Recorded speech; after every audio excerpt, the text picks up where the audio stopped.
చేయగలడు. ఆమేన్. పేతురు స్థితి మార్చబడలేదా? కొర్నేలియుని దగ్గరకు వచ్చాడు. ఇతడు ఆత్మకు దేవుడు సమయం రండి చేశాడా? లోపు మొత్తం అంతా సిద్ధం ఉన్నారు. ఎవరు? అన్యులండి. సిద్ధపడు అన్నారు. ఈయన ఎప్పుడైతే వాక్యం బోధించడం స్టార్ట్ చేశారో అభిషేకం చేత నింపబడుతూనే ఉన్నారు. హల్లెలూయా. అలాంటి రేంజ్ తీసుకొచ్చాడు. ఈరోజు నువ్వు నిలబడితే నీ ద్వారా సాహసమైన కార్యాలు నా దేవుడు జరిగించగలడు. హల్లెలూయా.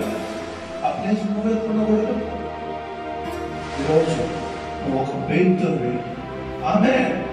నువ్వు ఒక పేతురువి. నువ్వు ఏం జరగదు అనుకోవచ్చు. నేను కప్పని, నేను కప్పులో ఉన్నానని, చేపలోని కప్పుడాలో అనుకోవచ్చు. పరిమళ వాసనగా మార్చగలడు. హల్లెలూయా. ఆ కప్పుని పరిమళ వాసనగా మార్చగలడు ఆ దేవుడు. ఈరోజు నువ్వు నిలబడితే, నువ్వు వెతుకుతే, నువ్వు సమర్పణతో నిలబడితే దేవుడు నీ కోసం వెయిట్ చేస్తున్నాడు. హల్లెలూయా. చెత్తగా నేనున్నాను. ఒక్క మాట్లాడాలి.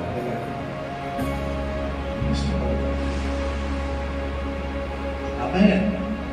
దేశానికి, ప్రపంచానికి ఒక అద్భుతమైన సాధనముగా నా దేవుడిని వాడుకోగలడు. హల్లెలూయా. ప్రపంచం చూపిస్తాడు. వేంటో యోసేపు అందరూ ధృవీకరించారు.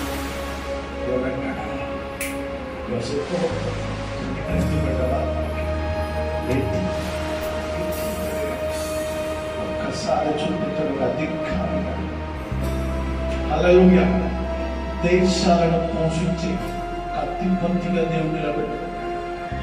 హల్లెలూయా. నువ్వు తృణీకరించబడిన చోట నేను ఆ దేవుని తలనెత్తబోతున్నా. హల్లెలూయా. మహిమ కలుగును గాక.